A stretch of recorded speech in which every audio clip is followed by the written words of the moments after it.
Hey guys, what is up? Kid here. It's been quite a while, but I'm back. We recently had our shop championship here for our locals. We had 14 players. I actually went to it not expecting to do very well, but I actually ended up winning it all, surprisingly. There's just no real deck with this meta that I like really calls out to me.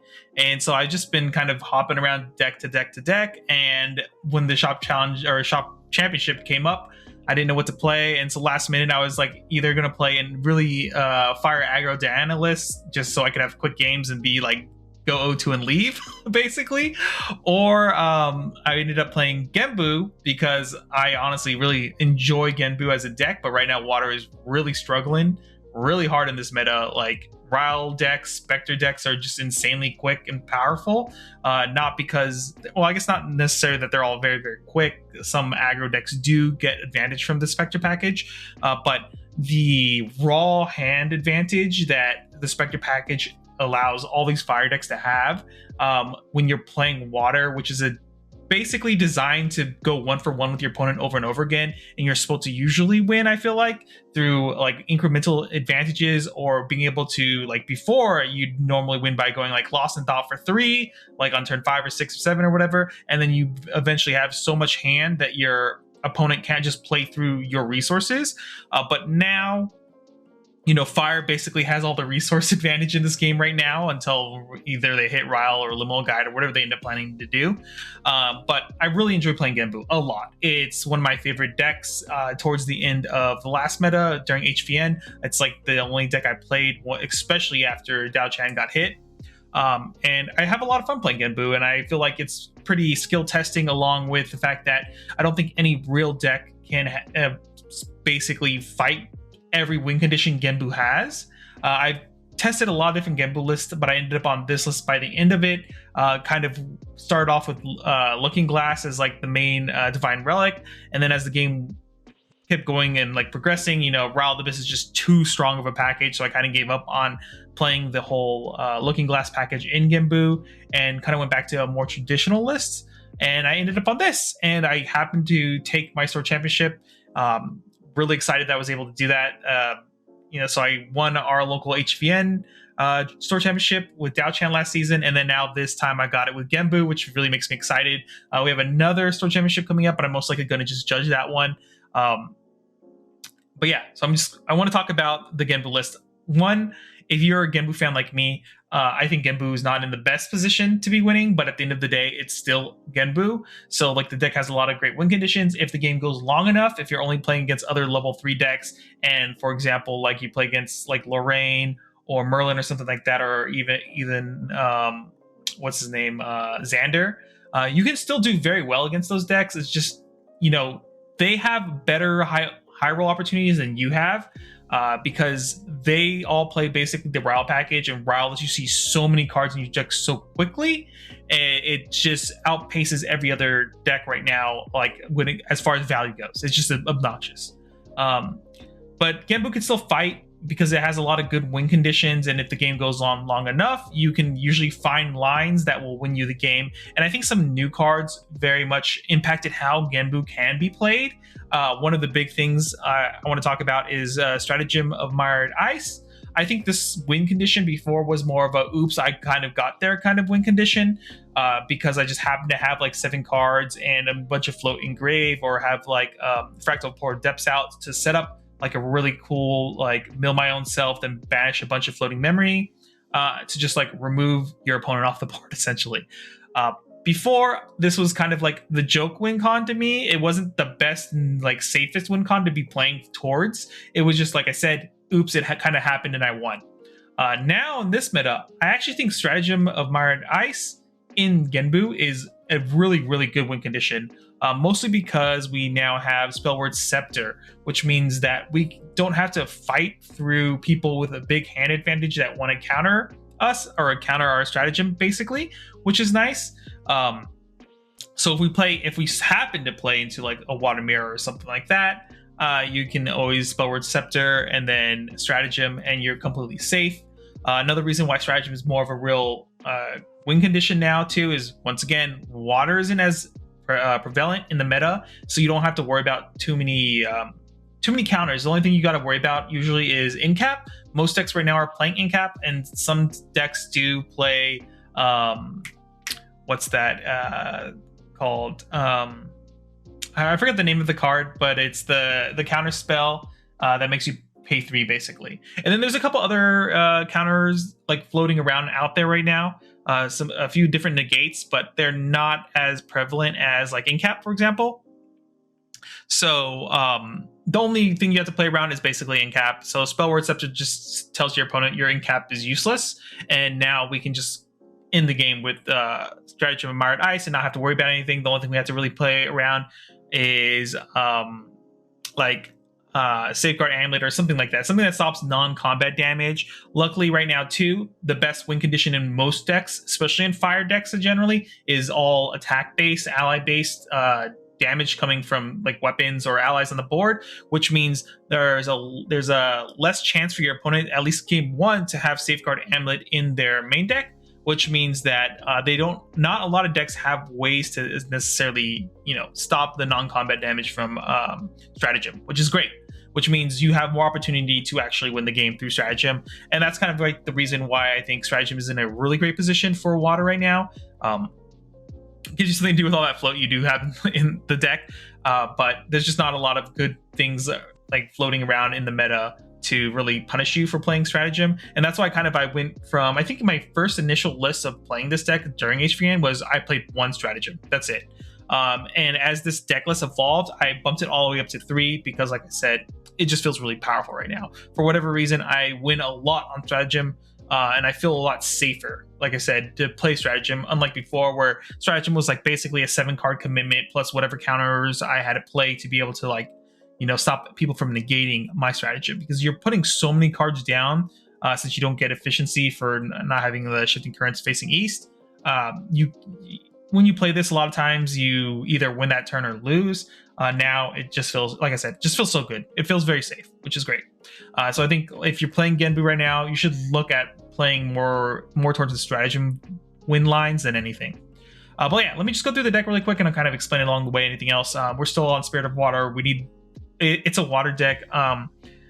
Unless there's some really obnoxious way to really get the advantage you really need in going +1 over and over again in water, kind of like what fire is doing right now, you're probably always going to need the 7 cards, just because you just need the raw resources to really compete. Because like I said, a lot of water cards just trade 1 for 1. You don't get a lot of value going like 2 for 1s as often, and because of that, like hand advantage absolutely matters in any water deck. Just because like you can't value trade as well against your opponent. Obviously we're on Gojira, so level 1 for obvious reasons, level 2 and level 3. You play the level 3 now. Before I used to play it heavily because I enjoyed in those water mirrors, you would play I would play the level 3 just to be able to punish people who think they're safe by fracturizing their lantern. I would play Excalibur Cleansing Light against those decks just to remove their lantern once they fracturize it, and they kind of lose the game from there, and you're free to Genbu in people's life. You still have that option here. I do play it in the sideboard, but it's not as important. What's more important is that we play Liminal Guide. Liminal Guide being such a powerful card, we're milling our own deck a lot of the time, which means that whenever we do also get a flip into this level 3 for free, means for every Liminal Guide in our grave, we're going to go up not only body on board, we're going to get more hand advantage easily. So there are times where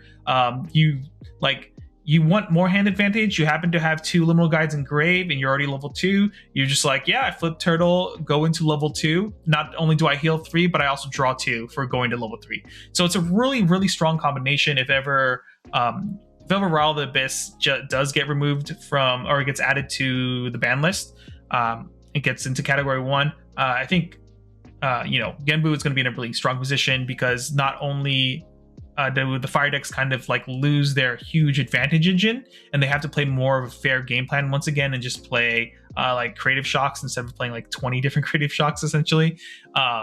They can't just immediately drop a Liminal Guide and a float to go to level 1 and then take over the game from there. Because if people do that to you, you are in Painesville for the rest of the game, especially if that's their opener. It hurts. I'm sure all of us have experienced this so far. But yeah, the level 3 feels really, really great. Your water, we want as much hand advantage as possible, so backup charges are really good off, like once you go to level 1. In between turns before you go to level 2, you usually spend some time going into milling your deck as much as possible to either, you know, one, get quest counters for Genbu, but also to mill in liminal guides and other floats and stuff like that. And during those off turns, you'll just play backup charger, which is great because those turns where you want to either fake that you have a counter or like threaten your opponent, you have this to always go into to get an extra draw on those turns where you threatened by holding up 3 to your opponent, going like, I might have a Frostbind, and they play around Frostbind, and you're like, that's fine. Go into my materialization phase, backup charge, you get a free draw. Same thing with Tengu, except the obvious bonus here is that you get the quest counter for yourself, which is great. Some games, depending on how you open up, you either go into Tengu first, or backup charger is just kind of what lines are happening on the board. Does Tengu actually increase your turn, or set up a turn sooner that you would flip into Genbu? Could be important depending what your hand looks like. If you have the setup in hand to flip the attack and just swing for game for like 30 damage, getting into Genbu quicker, or even against aggro decks, just flip into Genbu so you can have this huge taunt they have to get through, and that most aggro decks can't really effectively get through, especially if they don't play Lantern, which is another reason this deck is doing very well, or can do very well right now, is that a lot of people aren't mainboarding Lantern. Nullifying Lantern does help against like other fire decks that like to abuse Kindle, but there's not too many decks doing that right now, other than you're playing into the KFC deck that's going around with the bird. But most people don't main deck Lantern anymore, which means game 1 you have the option to, most of the time, go into Genbu and feel safe completely, but obviously still play around it if you have the opportunity to. Next, Quicksilver Grail. Normally, I actually like GCR in this slot. If I'm not playing the Mirror, Broken Glass, or Looking Glass, there we go. Looking Glass version of this deck. But QSG right now, it feels really good because because of Spellword Scepter. It's when you're ready to stratagem, you can QSG and tuck Spellword Scepter underneath it. And if their turn, pop QSG to bring out Spellword Scepter. And then if they don't have something to remove Spellword Scepter with that second, then you get to next following turn, Spellword Scepter, pop it, and then play stratagem and hopefully win the game that way. Other reasons to play QSG is Tideholder Claymore feels really good. A lot of times I will tuck this underneath there, and then I know I'm going to be milling a couple penguins. I'm going to be milling Pelagic Fate Stones, and then in response after that is, pop QSG, bring out Tideholder Claymore, get 2 Dolphins onto the board, get 2 extra mills. Feels very good. It's a really cool line to do. And then, obviously Terrafring, you can protect that as well. Because one of the unfortunate things that Rile the Abyss has created in this meta is that every fire deck is maxing out on removing Regalia that costs 0 now against your opponent, because a lot of them are playing Reduce to Ash, I believe it's called. And since every fire deck is playing Reduce to Ash, you basically is a 4 of, like, at minimum they're playing 3, honestly. But since they're playing 4 of, means they're very highly likely to see it. If they don't have to remove Censor, then they can just like target things like Terrafring and stuff like that. So QSG right now is a good way to kind of protect your tech cards like that. Same thing with Spellword Scepter, Tabula Savage as well. Tabula of Salvage is honestly a very interesting card right now, because before I thought it was really important, but now the more I've been playing this more into like the current meta, I feel like this might actually just become a sideboard card mostly, because the only decks that really require you to have this is playing into assassin decks. So it just really depends if you're going to play into a lot of Tristans or a lot of Xanders. This could still be a very powerful main deck card. I do have people who play Xander at my locals, and I've always been playing with this card, and so I've just kept it in the main material deck. And it's always a card that's like, if I know in the matchup I don't need it, I can side it out for Nullifying Mirror or Safeguard Amulet or whatever I need from there. Terrafring, like I said, this meta, if you haven't noticed already, it's very ally or swinging based. A lot of Lorraine, Onsol Lorraine's going around, summoning out all those swords and swinging with them. Terrafring kind of like shuts a lot of that down, which is really important for you, because at the end of the day, Genbu's really huge weakness, kind of like how Dao Chan had the same weakness, is like literally the first like 3 turns or so of the game are very, very rocky and scary for you. So in matchups where there are decks trying to literally end the game by turn 3, having the ability to slow the game down with Terrafring, stop them from doing damage, might give you the extra turn needed to stabilize and win the game from there. Terrafring is just really good into everything right now. Like, everything wants to swing with something at this point. Obviously, we have Fabled Sapphire Fatestone. It's the big reason I enjoy the deck a lot right now too, is the turtle just feels really good. It's a win condition on its own, and I have other things to be doing while building up towards this win condition. So this win condition is always like on the horizon, and they always have to worry about it, which is really great. And I think it creates fake pressure essentially against your opponent, because sometimes you could have no way to actually win the game through Genbu, but they always have to have it in the back of their mind, because you get this out for free and it just starts building up your quest counters, and then can flip over, and then it becomes obnoxious from that point moving forward. Next, Title the Claymore. It's just another way to either clear bodies off the board, get extra damage in, and swing in against your opponent, which is really great. And I like the QSG play where putting this underneath and popping it out unexpected by your opponent to just kind of end the game that way. All right, so we'll talk about main deck Idle Thoughts. So I went from not playing Idle Thoughts to playing it as a 4 of now. Since I was playing the Looking Glass version, I played 4 of, I forget the name right now, but it's the distortion version of this that costs 2 and it's fast and has floating as well. I like that version a lot more than playing Idle Thoughts, because I like being able to hold things up against my opponent and then play in response. If they do nothing that I really have to worry about, then I can, play my distortion version of Idle Thoughts, and then, make better decisions because I get more information from my opponent. But I ended up going with the 1-cost one because we had to take by the time I finished building this deck, I just decided that Looking Glass wasn't good enough anymore in this version of the deck into what's currently being played. So I just threw in 4 Idle Thoughts just to have the same effect essentially, and also set up my mills as well, which is really important, which is nice because in some of the games I was able to put 2 of the dolphins on top and mill them both immediately to get them out the same turn, which felt obnoxious. And every time you can set up your mills and find a liminal guide or something like that, and mill it out, it feels really, really good. It's great to set up your mills with this card. Oddly enough, every starter deck has 4 of these in it. It's crazy that you're seeing this in a competitive deck, but it's good enough to be here. I think a lot of people who were on Genbu by the end of HVN realized that Idle Thoughts was a really powerful card. Liminal Guide, this is another card that I've been saying for quite a while, I think in my past videos too. This is a really good card for Genbu and obviously every fire deck in existence and any mill deck essentially. Liminal Guide just adds extra pressure to the board, which is nice. That it's a 1/3 body and draws you a card when you do level up.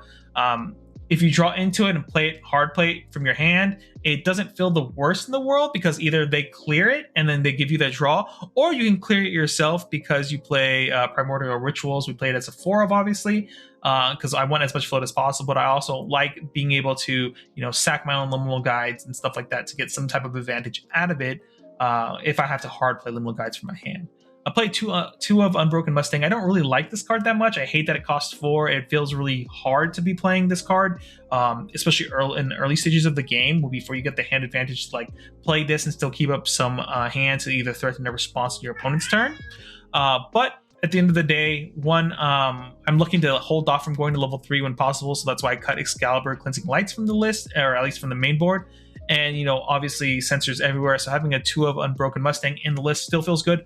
What's really nice about this card too, just how the meta works right now, a lot of Lorraine lists running around play multiple swords, and a lot of them cost 0, and so you get a lot of free pops with this. So it feels a lot less worse playing this card because there's so many extra targets now to be hitting with this than just like Lantern or something. But this is obviously mostly in here for the sensor, and then like I said, luckily you get to pop a bunch of random sword things that are currently being played heavily in the meta, which is great.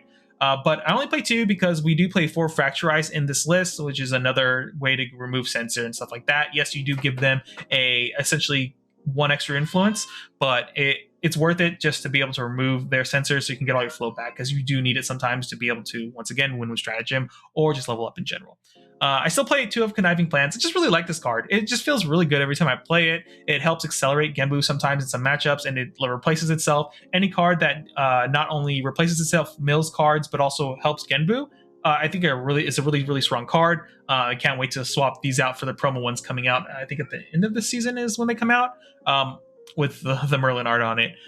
Going to definitely be buying some of those. But I really like Conniving Plants. I think it's one of my favorite cards from HVN that's like not necessarily like meta breaking. It just feels very good to be playing this card every time. Sooner or later, the preparation counter might come in handy. Morris has some stuff on the way, so we'll see what happens. But the preparation counter you just never use. It just sits there on your champion forever. Fractal Polar Depths. This is one of the cards that's like a huge playmaker for the deck. So games you open this card feels great. Games you draw into it feels great. This card just feels good all around. It's only awkward when your influence is kind of low and you draw into it and you kind of don't want to tap out so much to be able to play this. But a lot of turns, one of my favorite things to do is either using Genbu's effect or using Stratagem Mired Eyes. You can tap this to pay for something, and then in response, holding priority, pop this, make yourself mill, so you can get more into the grave. There are a lot of times where I flip Genbu pretty quickly. I have Fractal Polar Depths out. I'll pay the 3 using Fractal Polar Depths as one of the costs for giving it extra health, but hold priority in response to that. Sack this, and then mill like 10 plus cards out of my deck to add extra damage to my Genbu, or extra health that eventually becomes damage that same turn usually. Same thing with Stratagem of Mired Ice. There's a lot of times where I'll count Floating Memory in my grave and I'll be like 3 Floating Memory off from like winning, and I'll just I'll go for it. I'll just play Stratagem of Mired Ice and then pop Fractal Polar Depths and mill 10 plus cards, and usually due to the ratio of floating memory you play, you usually hit the amount you need and then just kind of pop off from there. Amazing card at making plays. It feels really good. There's a lot of silly plays too you can make with Tidal Lock, for example, to get up to 3 if you need to, which is pretty funny. You can like finesse people that way, which is hilarious. But yeah, it's just a really powerful card. You need to play this as a 4 of. The other one, Fractal of Rain. In the grand finals, one of the games was I never high rolled this hard with Genbu before. I opened up 3 Fractal Rains and was able to imbue all of them by turn 2 and have Genbu out. So Genbu like basically turn 3 became Genbu and won me the game. It was an obnoxious high roll. But yeah, that's something that could happen with this deck. Fractal Rain though, this is something you basically always want to imbue because you have so much more power and advantage the more your grave fills up. And like I said, you have a lot of ways to just remove sensor off the board, so you're chilling. And obviously Idle Thoughts helps you set up the perfect mills and everything, so the more mills you have, you can set up to mill more great things into your graveyard, and the more mills you get, the higher chance to high roll into more liminal guides that way instead of drawing in them and feeling horrible for the whole game. For Fracturize, it's a floating memory. It's like at this point it should be like one of the key cards, like reasons to be playing water. It's really good into the meta because of the obviously people are playing cards, a lot of swords and stuff like that. This hits everything against Jin. You gotta get rid of their armor or their pole arm. Against Lorraine, you can just remove some of their swords or whatever you want to do to just like in that game basically, which is nice. But then all right, sorry about that. But yeah, Fracturize just kind of helps you hit a lot of things right now that people might think are much safer, because so many people are running around with Reduce to Ash that Fracturize hits a lot of things. And at the end of the day, you still have backup charger to get a free Fractal from that as well, which is nice. Play 2 Frostbinds. This list, I decided not to play Cerulean Decree, I think is the name of the card, that costs 3 that you can view with 3. I've had a lot of issues with that card. I think it's really good, and if you're playing into a lot more aggro stuff, you probably should play it. Honestly, I probably should have been playing it in this list as well. But the more I played Genbu, the more I hated the card. Honestly, it's nice that it gets what's the word? It replaces itself, because you could imbue it and then potentially draw a card into memory while negating something or removing 3 attack. But I think the big thing for it right now is literally to subtract 3 attack damage against something. Usually like maybe I forget if it only targets allies or not, but if it just targets any unit, just subtract 3 damage from any unit or whatever against like Lorraine or something. It feels really good in that sense, and that's probably the reason I should have been on it, honestly. But I never really liked that card during the HVN season. I only played two of it in my list, and then 2 Frostbinds. So I just decided to cut it completely and just fit in other stuff, because having the threat of a counter is really good, and not having the counter all the time, like sometimes you can just bait people to play around you essentially by just constantly fake threatening them until you either draw into the counter or have the counter.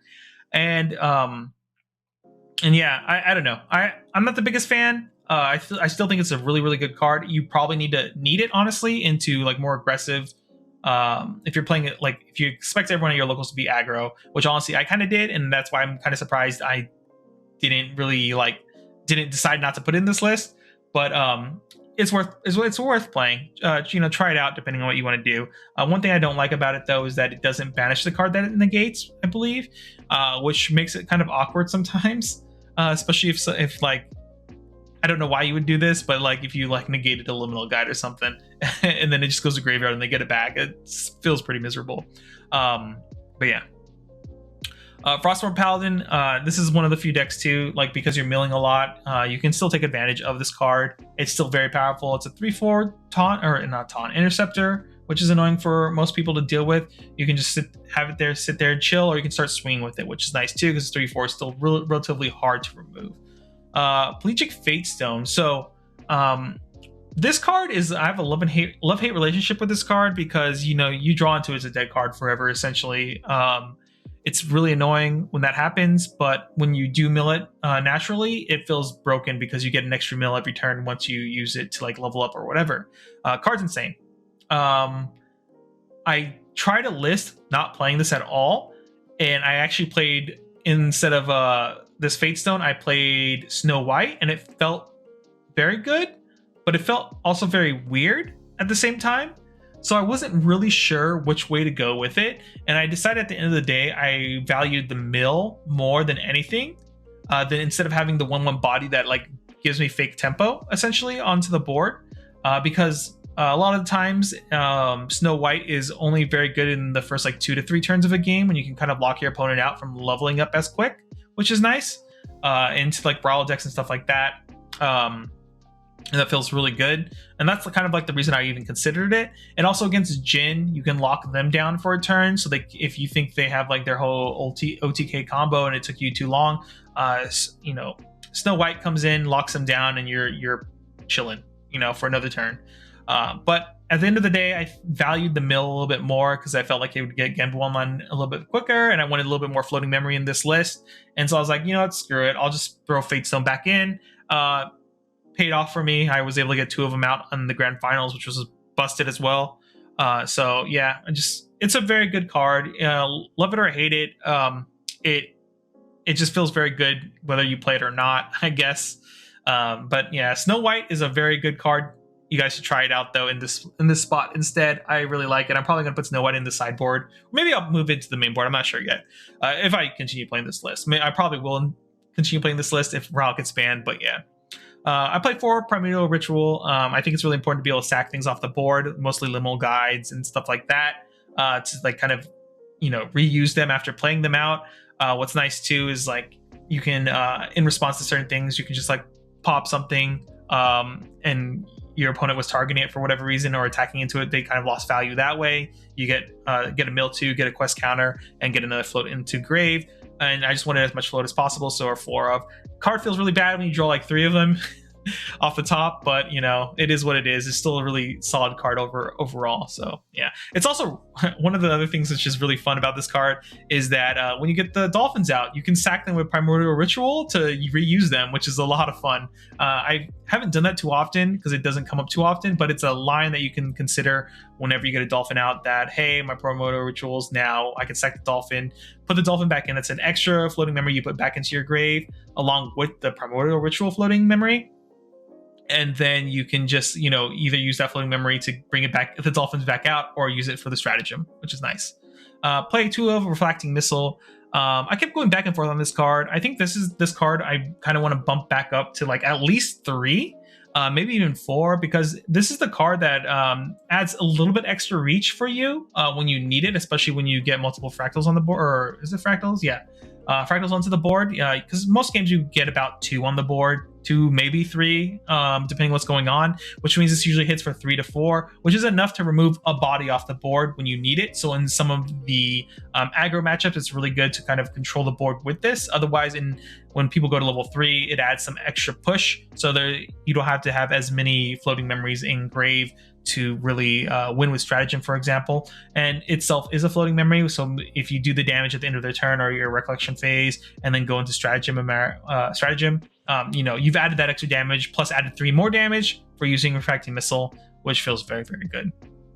Yeah, I kind of I do think this should probably be at least 3 in the list, but at the time, this is what it is.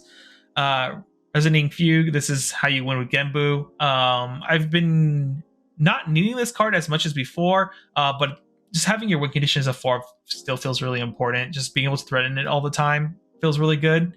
Obviously, drawing multiples sometimes feels bad, but it is what it is. It's kind of a necessary evil for the deck. I don't think there's any other silly plays you could really do with this. You can remove your own Throne Keeper Bullfrogs off the board, I guess, if you want, by swapping their health or whatever, which is pretty funny. But I don't think there's anything really hugely impactful other than that.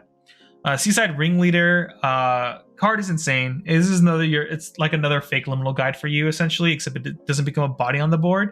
But it does power up any of your animal or beast allies that you do play that turn. You do banish it, which happens quite often.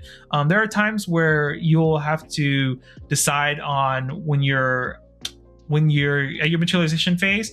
Sometimes you just want the card advantage, but then you happen to mill Seaside Ringleader the turn prior, which means you don't have to, like, for example, get Backup Charger out. You can now instead get QSG and then spin the cards that you had in hand to use Seaside Ringleader's ability, and then hopefully go from there. Sometimes I hold off on playing Seaside Ringleader as well from the grave, just so I could wait till I have some type of animal, usually tied to a bovine or something, to be able to play in combination with it. That's me being greedy as hell, but it is, I'm a really greedy player when it comes to sometimes. Well, why is this so hard to say?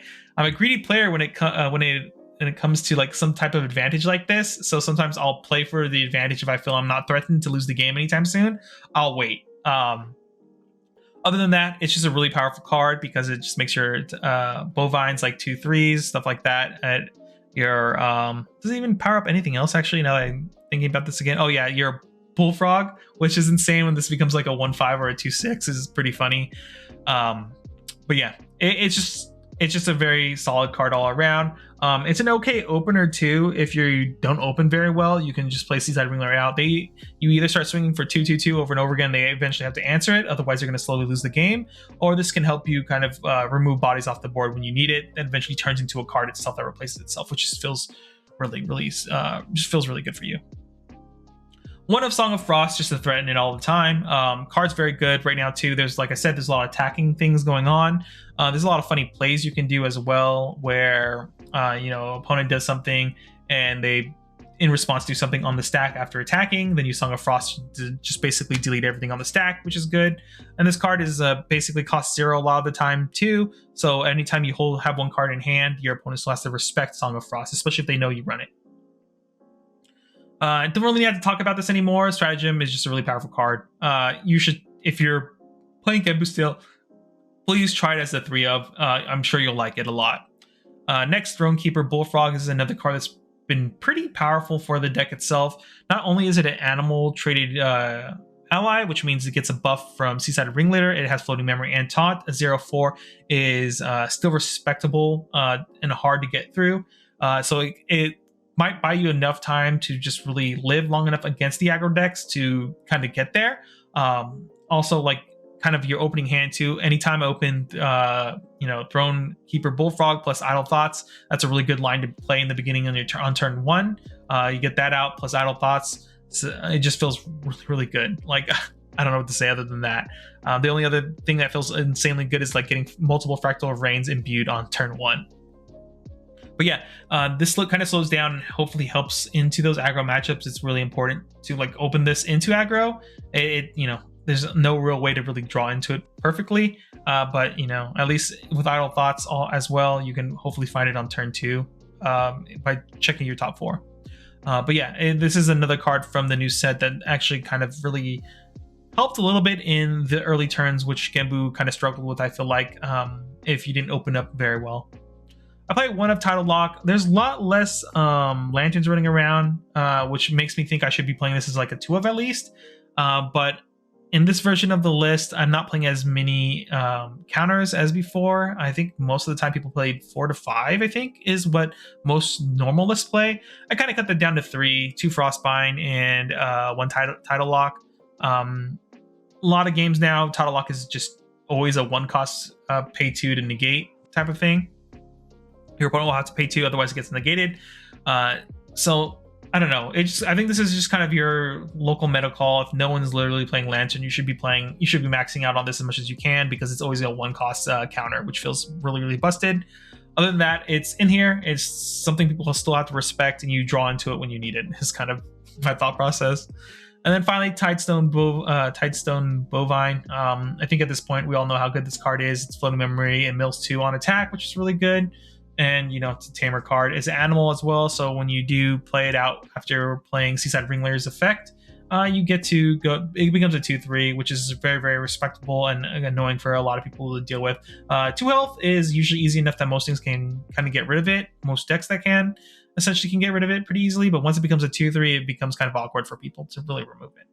So I'm going to talk about the sideboard I did for this event. I wouldn't recommend using the sideboard, or at least some of the cards in the sideboard, but this is what I use. I play Art of War in the side because in the aggro matchups, Quicksilver Grail is not doing jack for you, honestly. Spellword Scepter is not doing anything for you, so we get some advantage by playing Art of War to like slow down the game just long enough to really take control of the game. And then a lot of times you end up using the Art of War to pay for a level up or something.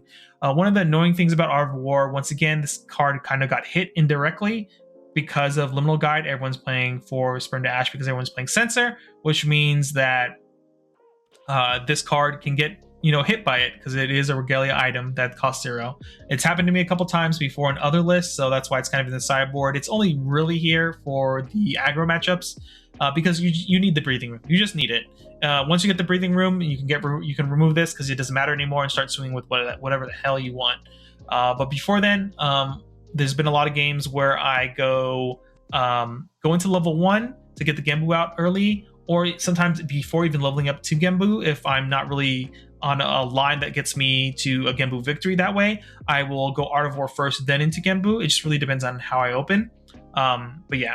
Next, Nullifying Mirror. Wind is like the second most played element as well, and there's like a really annoying wind decks running around, and as well as a lot of cards you can hit with Nullifying Lantern with the Luxem Xander, for example, as well as just Wind in general. A lot of their advantage comes from imbuing. You can pull this out and get rid of all, as well as their Veiling Breeze is another card this hits. So it's in the sideboard. It didn't really come up too much at my Sword Championships, but I think it was a really good card to have in general. Yeah, I think that's kind of just it for Nullifying Mirror. I think we all kind of understand how good it is. Safeguard Amulet in the side. One of the weaknesses for the deck, we have a lot of taunts, intercepts, and stuff like that. But if they have direct damage to us through spells, we don't have a really good way to stop it other than through counter spells that we have, which we only play, like I said, 3 of. So Safeguard Amulet comes in immediately, especially into the aggro matchups and against the chicken and stuff like that. They all have burn damage. This comes into play on games 2 and 3. Next, Snow Fairy. Once again, this is another way to kind of stop the aggro, stop the bleeding when possible. We can tap down certain things we don't want to deal with against what is that deck? The Pony Tax deck or whatever they're calling it now. Snow Fairy locking down some of their ponies is pretty annoying for them, honestly, which is nice. But I mostly played it just for the aggro matchups. It happens to hit some other things like as you're playing, but its main focus literally was to slow down the bleeding when possible. And it still has stealth, so you can get a swing in every turn for 1 chip at your opponent, which is nice. Excalibur, Cleansing Light.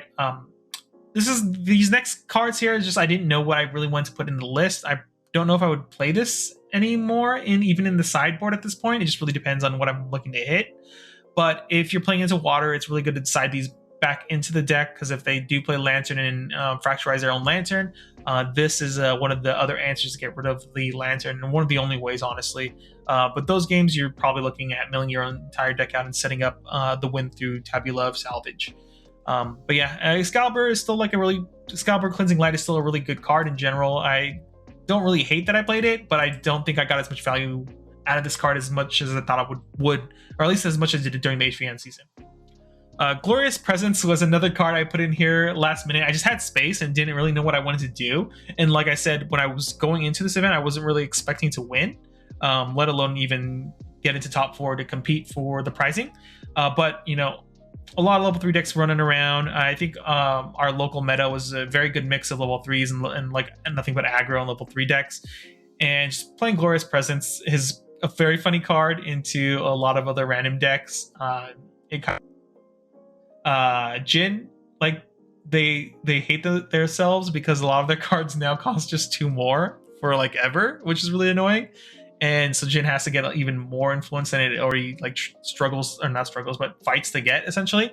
And then against Crux decks and stuff like that, and Xander, it's funny watching it. In some ways it helps them, I guess, because they can put more cards down with Xander.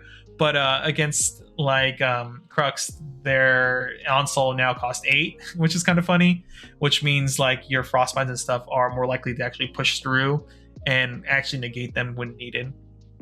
Didn't really come up too much. I think I sideboarded them in once the entire day, and I didn't even draw into it. I have played a version of this deck last meta with this card in it as a one of, and then it happened to come up occasionally as the one of, which was really funny. So I was like, at least I know in this what I expect at this local or this shop championship. I knew at least it would hit some decks there, and I didn't know what else to put in at the time. So I threw this in there. If I could redo the sideboard, I probably would replace this with another Unbroken Mustang and maybe some counter spells or something like that, or something that would just help in the aggro matchups, or getting rid of more swords off the board, because I didn't realize how good Unbroken Mustang is into all these Regalia cost 0 swords coming out on the board. It's very nice when you get they spin a turn they go into Lorraine, they get a free sword, and then in response you pop their sword, and they're like, great, and I have to waste another turn to get another sword, and then you pop that sword as well. And it's funny when it happens. When it does happen, it feels really, really good. It's really great that Unbroken Mustang has more targets now in this meta. But yeah, that's the deck I took. I went throughout the day, ended up going 601 the entire day. I think is that the correct record? I went 501 to win it all, basically.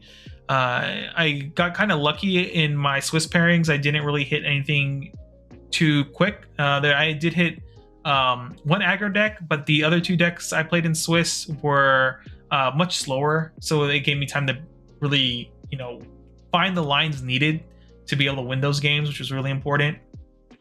Because I do feel like this is one of those decks that the longer the game goes on, people are on a time clock. As soon as the game starts, every extra turn you get, there's a higher chance of you winning the game, either through Genbu or milling your opponent out completely, because you can always find the answers you need by the time you mill out your entire deck. You use Tabula of Salvage to get the exact cards you need to win the game in response, and then you win from there. It's really hard for people to really deal with that, honestly, I think. But yeah, this is still one of my favorite decks to play in general. I don't think it's really positioned extremrile well, but maybe I'm wrong in that reading. I think it's just there's too many weird aggro things going around. There's too many Rile the Abyss things happening that people are getting so much more advantage playing other elements that water is just not in a great spot. But yeah, I mean, if you like Genbu, try this list out. I enjoyed it a lot. It got me my Store Championship, got my CPR, I think is the rarity is for that promo. yeah, I just enjoy Genbu. I'm a Genbu enjoyer, and hopefully Rile gets banned and I can enjoy Genbu for the rest of the meta because it's been like my favorite deck since HVN, essentially after Dao Chan. Once they neutered Dao Chan to the point that, you know, if I'm gonna play a deck to like kind of like struggle through and stuff, I'd rather play Genbu than Dao Chan at that point. And Genbu was just so much fun to me. I have a lot of fun. And the high rolls in this deck are pretty funny too when it does happen. The games you get multiple liminal guides out for free is obnoxious. That card honestly should not have been printed. They should have restricted its effect a little bit better, but it is what it is. But yeah, with that being said, guys, hopefully you guys enjoyed this deck list. I'm hopefully going to get a bunch of games going to start uploading this weekend. Hopefully, I'm going to try to add some commentary to those games as well. I'm going to bring it starting this Friday to one of my locals here. Record some fun games there. I'll probably play some Genbu on the side, but there's a water